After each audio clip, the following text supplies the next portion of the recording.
Hello everyone, welcome to my channel. जैसे कि आप लोग जानते हैं, समाजशास्त्र से संबंधित क्लास है और समाजशास्त्र से संबंधित किसी भी एग्जाम की तैयारी कर रहे हैं, जैसे कि ये state, UP PGT, Bihar PGT, DSSB, GIC या कोई अन्य, तो सभी के लिए महत्वपूर्ण है। लेकिन जो बच्चे इस चैनल पर नए हैं, प्लीज़ चैनल को सब्सक्राइब कर लीजिएगा और ज़्यादा से ज़्यादा संख्या में शेयर कीजिए और पसंद आए तो लाइक कीजिए। आई होप यह क्लास ज़रूर पसंद आएगी। तो चलिए देर न करते हुए आज का टेस्ट देते हैं। पहला क्वेश्चन है, निम्नलिखित में से किसे सांस्कृतिक विलंबन कहते हैं? निम्नलिखित में से किसे सांस्कृतिक विलंबन कहते हैं? ऑप्शन है ए, जब अभौतिक संस्कृत भौतिक संस्कृत से पीछे रह जाती है। बी, जब भौतिक संस्कृत अभौतिक संस्कृत से पीछे रह जाती है। सी, जब दोनों पीछे रह जाती है। और डी, जब दोनों में कोई भी पीछे नहीं रहती है। इसमें राइट आंसर दीजिए, फटाफट आंसर दीजिए क्योंकि मॉक टेस्ट है। कौन सा राइट होगा? Option A, option A right होगा, जब अभौतिक संस्कृत भौतिक संस्कृत से पीछे रह जाती है।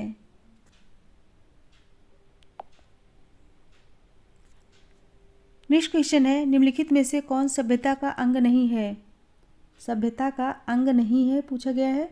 ऑप्शन है ए, व्यापारिक बैंक, बी, कविता एवं संगीत, सी, विद्युत यंत्र और डी, परमाणविक शक्ति। इसमें राइट आंसर दीजिए क्वेश्चन नंबर 2 का। तो इसमें राइट होगा ऑप्शन बी, कविता एवं संगीत। ऑप्शन बी राइट होगा। कविता एवं संगीत हमारी संस्कृत के अंग हैं, सभ्यता के नहीं।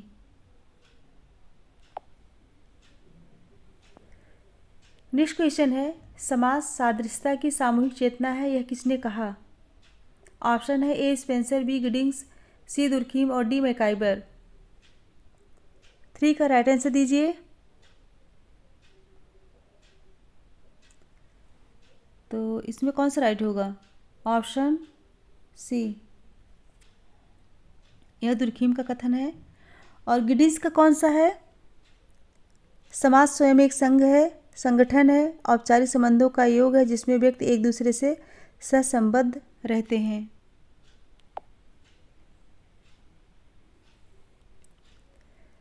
नेक्स्ट क्वेश्चन है, सांस्कृतिक सापेक्षवाद में क्या निहित नहीं है? सांस्कृतिक सापेक्षवाद में क्या निहित नहीं है पूछा गया है। ऑप्शन है ए, एक संस्कृत अच्छी अथवा बुरी दोनों ही है, बी, यह पूर्ववर्तीता से संबंधित है और सी, यह स्थान से संबंधित है और डी, यह एक समूह के भूतकालीन पूर्व कल्पित विचारों से संबंधित है। क्वेश्चन नंबर 4 का राइट आंसर दीजिए। तो इसमें राइट होगा ऑप्शन ए, एक संस्कृत अच्छी अथवा बुरी दोनों ही है। ऑप्शन ए करेक्ट होगा।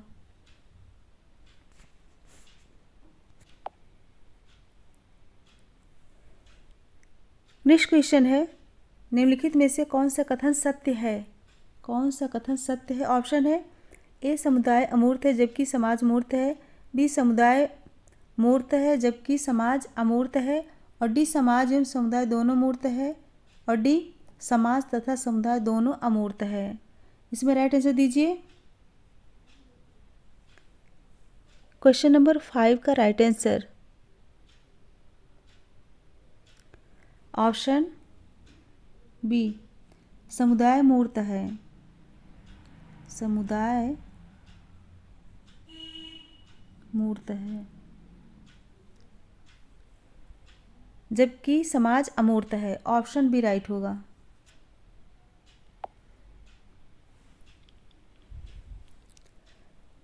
नेक्स्ट क्वेश्चन है, संदर्भ समूह प्रत्यय की विवेचना सर्वप्रथम किसने की? संदर्भ समूह प्रत्यय की विवेचना सर्वप्रथम किसने की? ऑप्शन है ए, मर्टन, बी, जॉनसन, सी, हाइमन और डी, कूले। क्वेश्चन नंबर 6 का राइट आंसर दीजिए।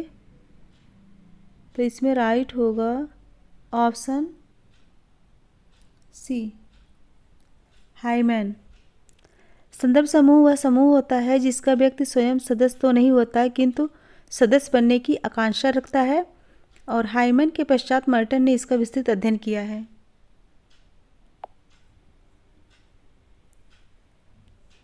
नेक्स्ट क्वेश्चन है, निम्नलिखित में से कौन समिति है?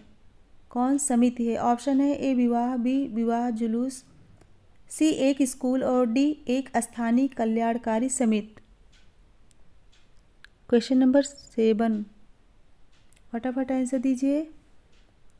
इसमें राइट होगा ऑप्शन डी, एक स्थानीय कल्याणकारी समिति। ऑप्शन डी राइट होगा। विवाह एक संस्था है, विवाह जुलूस एक अस्थायी सामाजिक समूह तथा स्कूल समिति एवं संस्था दोनों है।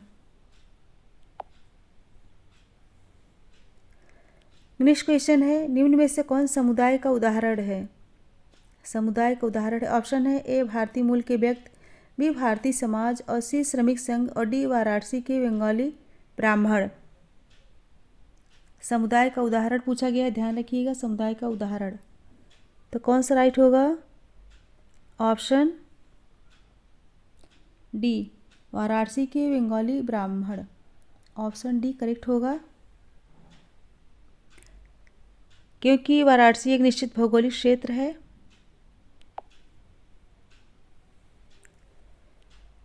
नेक्स्ट क्वेश्चन है, वर्तमान बदलते आदर्शात्मक व्यवहार के अंतर्गत निम्न में से कौन सा एक विचलित व्यवहार माना जाएगा? वर्तमान में बदलते आदर्शात्मक व्यवहार के अंतर्गत निम्न में से कौन सा एक विचलित व्यवहार माना जाएगा? इसमें राइट आंसर दीजिए। ऑप्शन है ए प्रतिबंधित स्तर के संबंधों में विवाह करना, बी जाति नियमों का पालन न करना और सी विधवा पुनर्विवाह और डी विधवा पुनर्विवाह का विरोध करना। 9 का राइट आंसर क्या होगा? ऑप्शन ए, प्रतिबंधित स्तर के संबंधों में विवाह करना। ऑप्शन ए राइट होगा।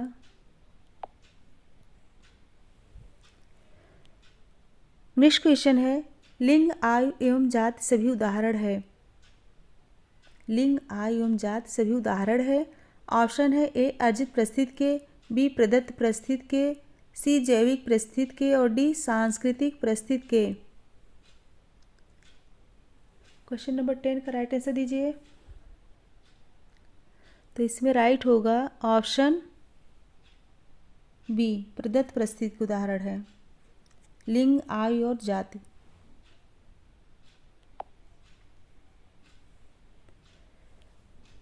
नेक्स्ट क्वेश्चन है, आत्मसातकरण आवश्यक रूप से एक। ऑप्शन है ए सामाजिक प्रक्रिया है, बी राजनीतिक प्रक्रिया है और सी ऐतिहासिक प्रक्रिया है और डी मनोवैज्ञानिक प्रक्रिया है।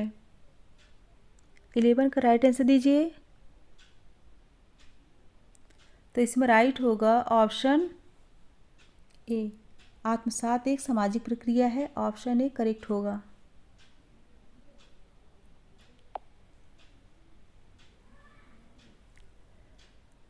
नेक्स्ट क्वेश्चन है, नातेदारी संबंधों को दो प्रकारों में विभाजित किया जाता है। पहला रक्त संबंधी तथा दूसरा, ऑप्शन है ए मित्र संबंधी, बी परंपरा संबंधी, सी धन संबंधी और डी विवाह संबंधी। नातेदारी संबंधों को दो प्रकारों में विभाजित किया जाता है, पहला रक्त संबंधी तथा दूसरा। इसमें आंसर दीजिए। क्वेश्चन नंबर 12 कौन सा राइट होगा? ऑप्शन डी, विवाह संबंधी। ऑप्शन डी राइट होगा। प्रजनन पर आधारित नातेदारी संबंधों में विवाह संबंध भी है, जो विषम लिंगियों के बीच समाज की स्वीकृति के परिणाम स्वरूप स्थापित होता है। फ्रेंड्स, अगर पसंद आए तो लाइक ज़रूर कीजिए। लाइक 1 की 2 लोग करते हैं, ठीक है, लाइक कर दिया कीजिए और ज़्यादा से ज़्यादा संख्या में शेयर भी कीजिए और जो लोग नए हैं प्लीज़ सब्सक्राइब कर लीजिएगा। नेक्स्ट है, पश्चिमी देशों में निम्नलिखित में से कौन सा आवास नियम का साधारणतया पालन होता है? साधारणतया पालन होता है। ऑप्शन है ए नवस्थानीय, बी द्विस्थानीय, सी मातृस्थानीय और डी पितृस्थानीय। 13 का राइट आंसर दीजिए। ऑप्शन कौन सा राइट होगा? ए नवस्थानीय।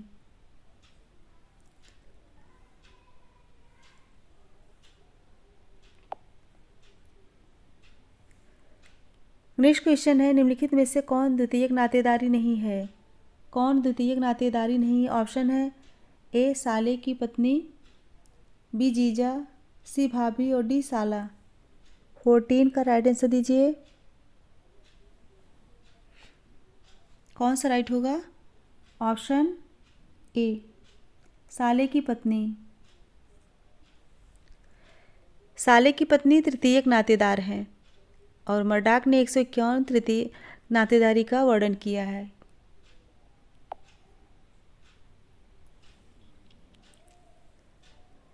नेक्स्ट क्वेश्चन है, यदि उच्च सामाजिक परिस्थिति समूह की कन्या का विवाह निम्न सामाजिक परिस्थिति समूह के व्यक्ति से होता है तो यह किस प्रकार का विवाह कहलाएगा? ऑप्शन है ए अंतर्विवाह, बी अधिमान्य विवाह, सी अनुलोम विवाह और डी प्रतिलोम विवाह। 15 का राइट आंसर दीजिए।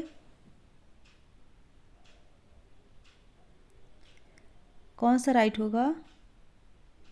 ऑप्शन डी प्रतिलोम विवाह। यह जो है प्रतिलोम विवाह कहलाएगा। नेक्स्ट है, निम्नलिखित में से कौन सा संबंध एक वंश नियमावली द्वारा निर्धारित नहीं होता है? वंश नियमावली द्वारा निर्धारित नहीं होता है। ऑप्शन है ए एक व्यक्ति के समरक्त संबंध, बी संपत्ति हस्तांतरण, सी उत्तराधिकार रेखा और डी वैवाहिक संबंध। इसमें राइट आंसर दीजिए।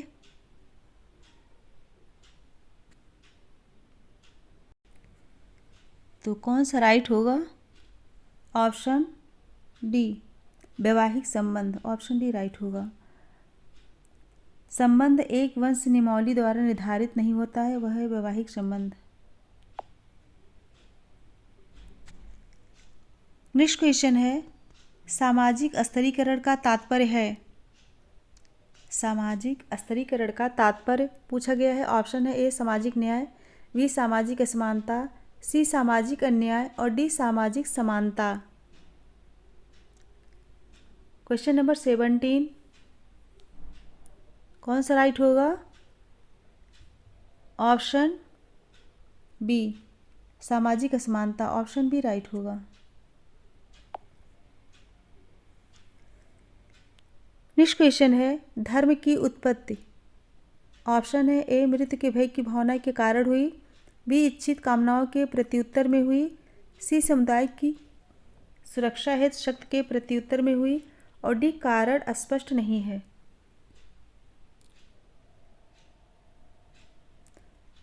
फटाफट आंसर दीजिए।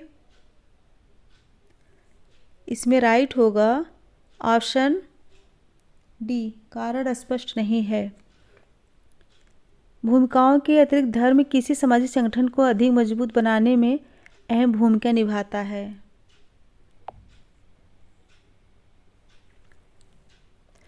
नेक्स्ट है, धर्म की भूमिका रही है।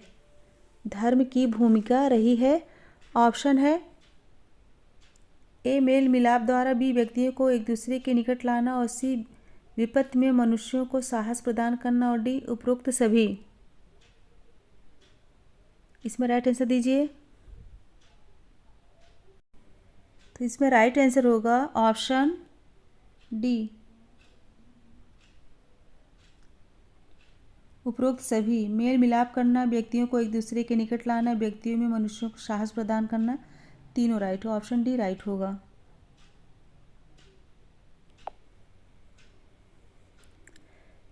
नेक्स्ट क्वेश्चन है, मार्क्स के अनुसार पूंजीवाद का आधार क्या है? पूंजीवाद का आधार क्या है? ऑप्शन है ए बृहद स्तर उत्पादन, बी धन एवं साख और सी व्यक्तिगत संपत्ति और डी लाभार्जन में लिप्त रहना। 20 का राइट आंसर दीजिए।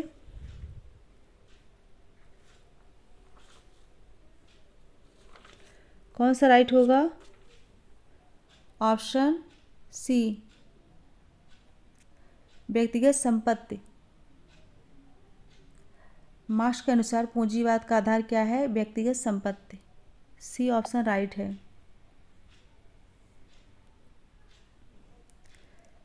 नेक्स्ट क्वेश्चन है, समाज के विभिन्न समूहों का श्रेष्ठ हेता स्तरों में बढ़ जाने की प्रक्रिया को कहते हैं।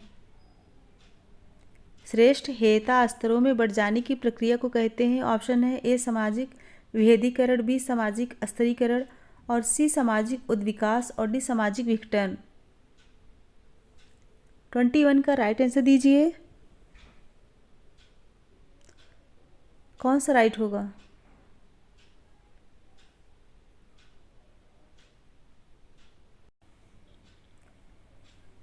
तो इसमें राइट होगा ऑप्शन बी सामाजिक स्तरीकरण। ऑप्शन बी करेक्ट होगा। नेक्स्ट क्वेश्चन है, भारत में निम्नलिखित में से कौन सा 427 मान्यता प्राप्त समूह है? ऑप्शन है ए अनुसूचित जातियां, बी अनुसूचित जनजातियां और सी अन्य पिछड़े वर्ग और डी उच्च जातियां। 22 का राइट आंसर दीजिए। कौन सा राइट होगा? ऑप्शन बी अनुसूचित जनजातियां।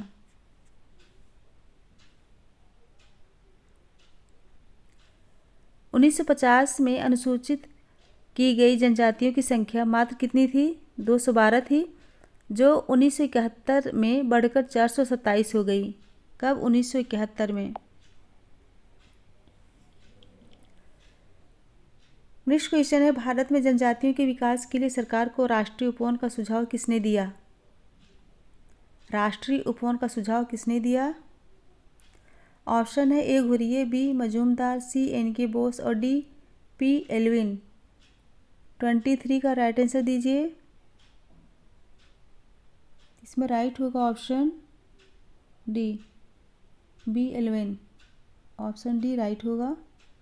इन्होंने ही राष्ट्रीय उपवन का सुझाव दिया था। नेक्स्ट क्वेश्चन है, निम्नलिखित में से संविधान की कौन सी धारा अनुसूचित जाति तथा जनजाति को विशेष स्थिति प्रदान करती है? ऑप्शन है ए धारा 46, बी धारा 330 और सी धारा 332 और डी उपरोक्त सभी। 24 का राइट आंसर बताइए। इसमें राइट होगा उपरोक्त सभी। धारा 46, धारा 330 और धारा 332 यह जो है अनुसूचित जाति तथा जनजाति को विशेष स्थिति प्रदान करती है। डी ऑप्शन करेक्ट होगा।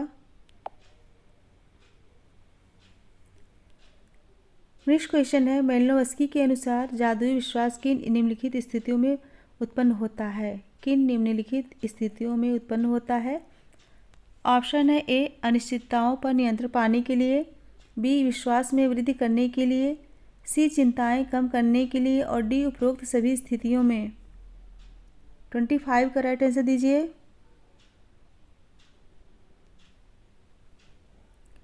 कौन सा राइट होगा? ऑप्शन ए अनिश्चितताओं पर नियंत्रण पाने के लिए। ऑप्शन ए राइट होगा। मेलिनोव्स्की के अनुसार जादुई विश्वास जो है अनिश्चितताओं पर नियंत्रण पाने के लिए उत्पन्न होता है। फ्रेंड्स, अगर 50 क्वेश्चन ज़्यादा लगे तो मैं 30 क्वेश्चन ही ले आऊँ। कमेंट करके बताइए। आप लोग बोर होने लगते हैं, भागने लगते हैं। और कमेंट करके बताइए किस टाइप से क्लास चाहिए, वन लाइनर क्वेश्चन या फिर विस्तार से बताने वाला, डिटेल्स बताने वाला। ठीक है, कमेंट करके बताइए कि इसी तरह का चाहिए या फिर डिटेल में बताऊं। 26 एक जनजाति की देशी संस्कृति का पुनः प्रचलन कहलाता है। एक जनजाति की देशी संस्कृति का पुनः प्रचलन कहलाता है। ऑप्शन है ए देशीयता, बी पर संस्कृति ग्रहण और सी आत्मसातकरण और डी समायोजन। कौन सा राइट होगा? ऑप्शन ए देशीयता। किसी जनजाति द्वारा देशी संस्कृति का पुनः प्रचलन देशीयता कहलाता है। ऑप्शन ए करेक्ट होगा। नेक्स्ट क्वेश्चन है, भारत में राष्ट्र निर्माण के उद्देश्य की पूर्ति में निम्नलिखित में से कौन सा कारक बाधक है? कौन सा कारक बाधक है? ऑप्शन है ए समूहों की अनेकता, बी क्षेत्रीय एवं सांस्कृतिक विशिष्टताएं, सी जातिवाद और डी उपरोक्त सभी। 27 का राइट आंसर दीजिए। ऑप्शन सी जातिवाद। टेस्ट इसलिए लेती हूँ कि आप लोगों को जो इतना पढ़ते हैं पता चल जाएगा कि कितना राइट हो रहा है क्वेश्चन, कहाँ तक तैयारी हुई है, इसीलिए टेस्ट लेती हूँ। नेक्स्ट है, अपनी संस्कृत की परिभाषा के लिए निम्नलिखित में से कौन अधिक सुपरिचित है। क्या पूछा गया अपनी संस्कृत की परिभाषा के लिए। ऑप्शन है A Morgan, B Linton, C Tylor और डी किम्बाल यंग। 28 का राइट आंसर दीजिए। Option C Tylor. टायलर जो है अधिक सुपरिचित हैं संस्कृत परिभाषा के लिए।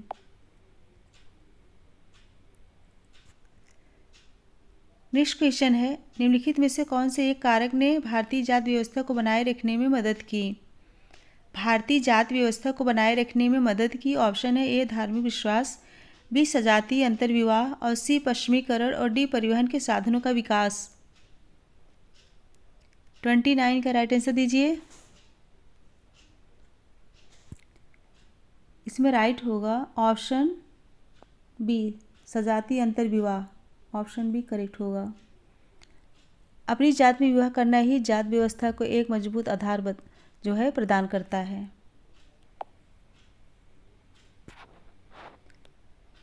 नेक्स्ट क्वेश्चन है, निम्नांकित में से सदस्यता किसमें नहीं होती है। निम्नांकित में से सदस्यता किसमें नहीं होती है। ऑप्शन है ए समिति, बी संस्था, सी समुदाय और डी द्वितीयक। क्वेश्चन नंबर 30, कौन सा राइट होगा। ऑप्शन बी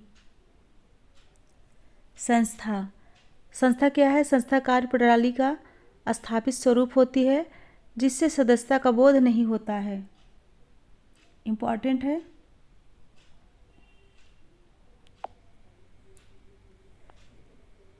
नेक्स्ट क्वेश्चन है, निम्नलिखित में से किसने 3 प्रकार के जादू उत्पादक, संरचनात्मक एवं घातक जादू में अंतर स्पष्ट किया है। कौन कौन से।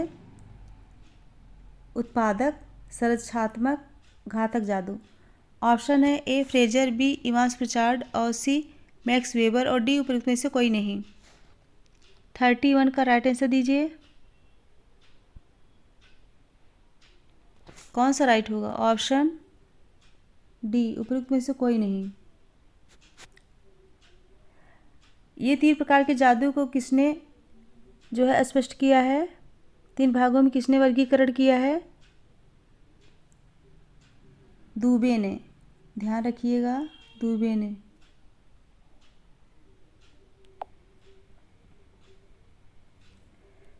नेक्स्ट क्वेश्चन है, निम्नलिखित में कौन सा आदर के अर्थ का सूचक है। क्या पूछा गया है। आदर के अर्थ का सूचक है। ऑप्शन है ए एक ईमानदार दलाल, बी एक व्यापारी, सी एक दर्जी और डी एक सामाजिक कार्यकर्ता। 32 का राइट आंसर दीजिए। ऑप्शन ए एक ईमानदार दलाल, यह जो है आदर के अर्थ का सूचक है।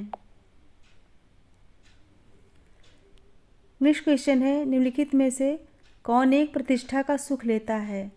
कौन एक प्रतिष्ठा का सुख लेता है। ऑप्शन है ए एक धनी व्यापारी, बी एक डॉक्टर जो निजी तौर पर व्यवसाय करता है, सी एक दलाल और डी दंडाधिकारी।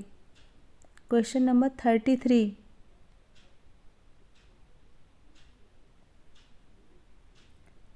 कौन सा राइट होगा। Option D.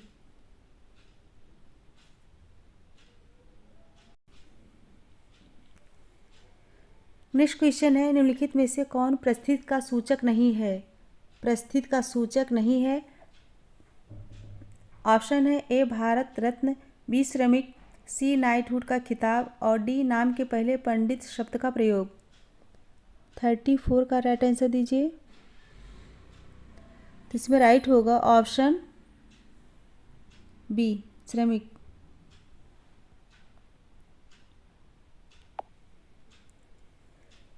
नेक्स्ट क्वेश्चन है, निम्नलिखित में से कौन संस्कृत का भाग नहीं है। कौन संस्कृत का भाग नहीं है? ऑप्शन है ए रेलपथ, बी संस्कारों का अनुष्ठान, सी धार्मिक उदारता और डी आध्यात्मिकता। Question number 35। संस्कृत भाग नहीं है, आंसर दीजिए। तो इसमें राइट होगा ऑप्शन ए रेलपथ। यह जो है संस्कृत का भाग नहीं है। संस्कृत वह है जो हम हैं, जबकि सभ्यता वह है जो हम रखते हैं। इस दृष्टि से रेलपथ भाग सभ्यता का भाग नहीं है। नेक्स्ट क्वेश्चन है, निम्नलिखित में से कौन सी विशेषता ग्रामीण अर्थव्यवस्था में अंशदान नहीं करती? ग्रामीण अर्थव्यवस्था में अंशदान नहीं करती। ऑप्शन है ए गृह उद्योग, बी पशुपालन, सी अच्छे उपकरणों की उपलब्धता, डी निजी धन उधार देने का प्रचलन। क्वेश्चन नंबर 36, आंसर दीजिए। इसमें राइट होगा ऑप्शन डी निजी धन उधार देने का प्रचलन। ऑप्शन डी राइट होगा। फ्रेंड्स, अगर पसंद आए तो लाइक ज़रूर कीजिए और शेयर कीजिए, जिससे और भी बच्चे जो हैं पढ़ सके, उन तक पहुंच सके।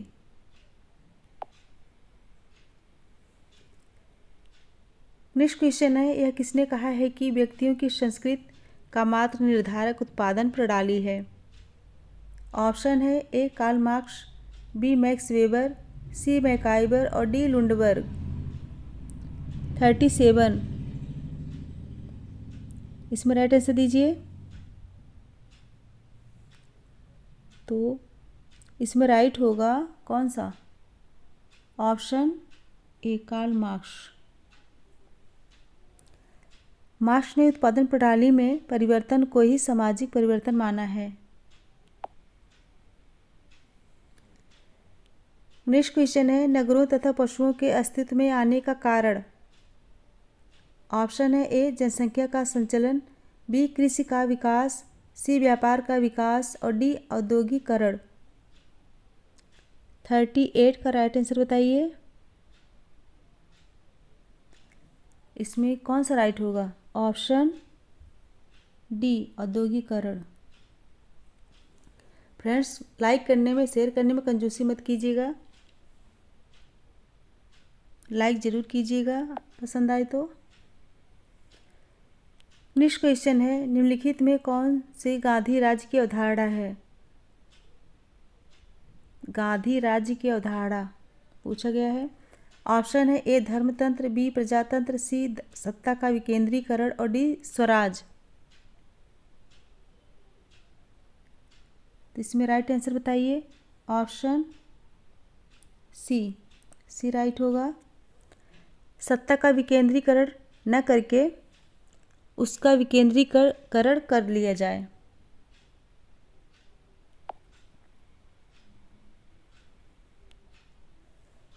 नेक्स्ट क्वेश्चन है, निम्नलिखित में से कौन नगरों के विकास का कारण नहीं है? नगरों के विकास का कारण नहीं है। ऑप्शन है ए व्यवसाय एवं व्यापार, बी औद्योगिकरण, सी परिवहन का विकास और डी जनता का स्वास्थ्य के प्रति दृष्टिकोण।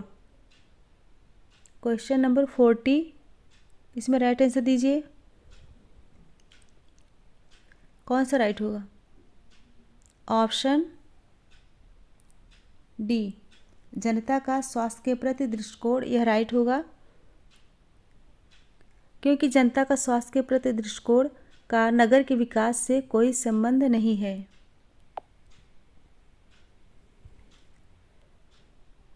नेक्स्ट क्वेश्चन है, निम्नलिखित कारकों में से कौन ग्रामीण सामाजिक व्यवस्था को प्रभावित करता है? क्या पूछा गया है? निम्नलिखित कारकों में से कौन ग्रामीण सामाजिक व्यवस्था को प्रभावित करता है? ऑप्शन है ए जाति व्यवस्था, बी उसकी नगर से निकटता और सी संचार तथा परिवहन के अच्छे साधनों का विद्यमान होना और डी उपरोक्त सभी। 41 का राइट आंसर दीजिए। इसमें राइट होगा ऑप्शन डी उपरोक्त सभी।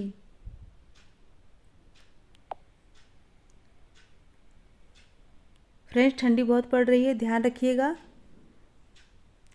और साथ ही साथ पढ़ाई भी कीजिए। नेक्स्ट क्वेश्चन है, निम्नलिखित में से सही स्थान बताइए। ए ग्रामीण समाज में। ऑप्शन है ए वर्गीय गतिशीलता अधिक होती है, बी एक वर्ग से दूसरे में निरंतर बदलाव होता है, और सी एक स्थान से दूसरे स्थान को निरंतर बदलते रहते हैं, और डी एक सामाजिक समूह अथवा वर्ग में से दूसरे में बदलाव निरंतर नहीं होता है। 42 का राइट आंसर दीजिए। कौन सा राइट होगा? ऑप्शन डी, एक सामाजिक समूह अथवा वर्ग से दूसरे में निरंतर बदलाव नहीं होता है।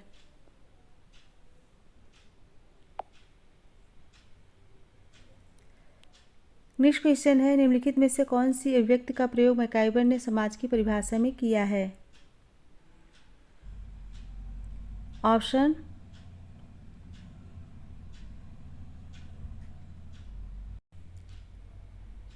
ऑप्शन एक संस्थाओं की संरचना, बी एक सामाजिक संक्रिया की संरचना, सी एक परिस्थितियों तथा भूमिकाओं का संगठन, और डी अंतःक्रियाओं तथा अंतःसंबंधों का एक जाल। 43 कौन सा राइट होगा? ऑप्शन डी, अंतःक्रियाओं तथा अंतःसंबंधों का एक जाल। मैकाइबर ने समाज को सामाजिक संबंधों का जाल कहा है, और समाज के लिए 3 बातों, व्यक्तियों की बहुलता, सामाजिक अंतःसंबंध तथा सामाजिक अंतःक्रिया को आवश्यक बताए हैं। इम्पॉर्टेंट है। नेक्स्ट क्वेश्चन है, निम्नलिखित में से किसने यह कहा है कि 9 सांस्कृतिक गुण होते हैं? 9 सांस्कृतिक गुण होते हैं। ऑप्शन है A Clark Wissler, B E V Taylor यानी टाइलर होगा, सी किम्बाल यंग, और डी हार्टन हंट। 44 कौन सा राइट होगा? ऑप्शन ए राइट होगा। कौन सा राइट होगा? Option A Clark Wissler. Clark Wissler ने अपनी पुस्तक मैन एंड कल्चर, किसमें? मैन एंड कल्चर, इसमें जो है संस्कृतियों का अध्ययन प्रस्तुत किए हैं और 9 सांस्कृतिक गुण बताए हैं। ये कहाँ के थे? ये अमेरिका के थे, क्लार्क विस्लर। नेक्स्ट क्वेश्चन है, स्वजातिवाद। ऑप्शन है ए अपनी संस्कृति को दूसरी से श्रेष्ठ समझने की भावना, बी संस्कृत का तुलनात्मक अध्ययन, और सी सांस्कृतिक नवीनता द्वारा भौतिक पर्यावरण में बदलाव लाना, और डी क्षेत्र कार्य में प्रयुक्त एक प्रविधि। 45 का राइट आंसर दीजिए। स्वजातिवाद कौन सा राइट होगा? ऑप्शन ए, अपनी संस्कृति को दूसरी से श्रेष्ठ समझने की भावना।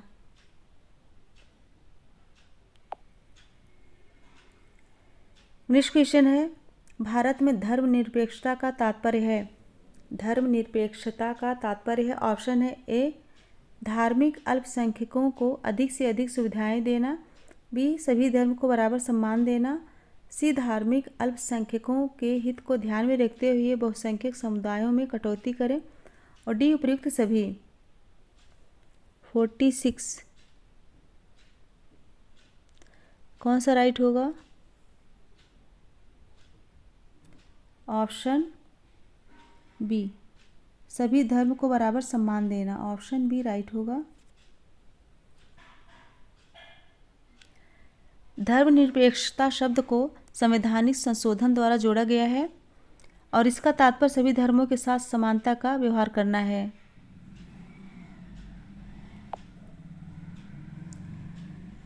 नेक्स्ट क्वेश्चन है, सरल जनजाति समाजों की आर्थिक पिछड़ेपन का प्रमुख कारण कौन सा है? ऑप्शन है ए निर्धनता एवं अज्ञानता, बी सामाजिक एवं सांस्कृतिक परंपराएं, सी आदिम प्रौद्योगिकी, और डी नातेदारी का संगठन। 47 इसमें राइट आंसर दीजिए। कौन सा राइट होगा?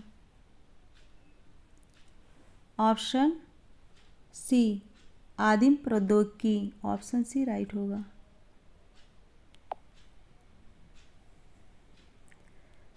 नेक्स्ट क्वेश्चन है, भारत में नातेदारी की शब्दावली का संबंध। ऑप्शन है ए किसी जनजाति की सामाजिक संरचना से है, बी किसी जनजाति के बहिर्विवाहिक कुलों में विभाजन से है, सी श्रम विभाजन की प्रकृति से है, और डी जनजाति की विवाह संबंधी रीतियों से है। 48 का राइट आंसर दीजिए। कौन सा राइट होगा? ऑप्शन ए किसी जनजाति की सामाजिक संरचना से है, ऑप्शन ए करेक्ट होगा।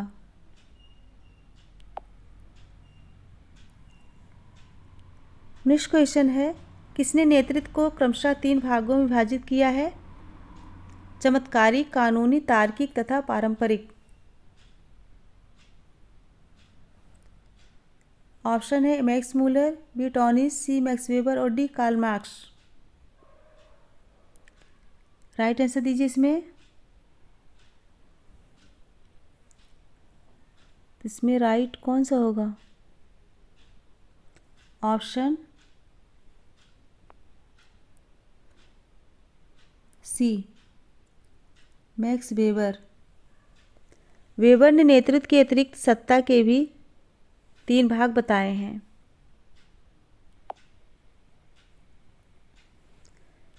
नेक्स्ट क्वेश्चन है, तृतीयक सहयोग कहा जाता है। तृतीयक सहयोग कहा जाता है। ऑप्शन है ए अनुकूलन, बी समायोजन, सी पर संस्कृति ग्रहण और डी समंजन। 50 का राइट आंसर दीजिए।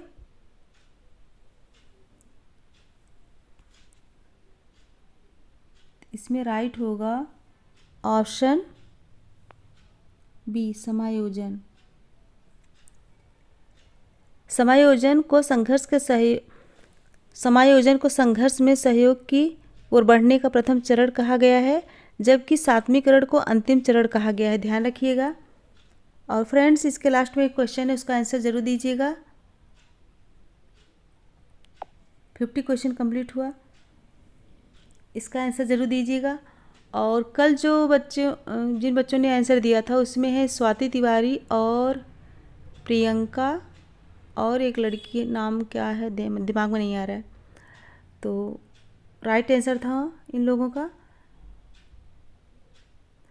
तो मेरे साथ बने रहने के लिए धन्यवाद। Most welcome.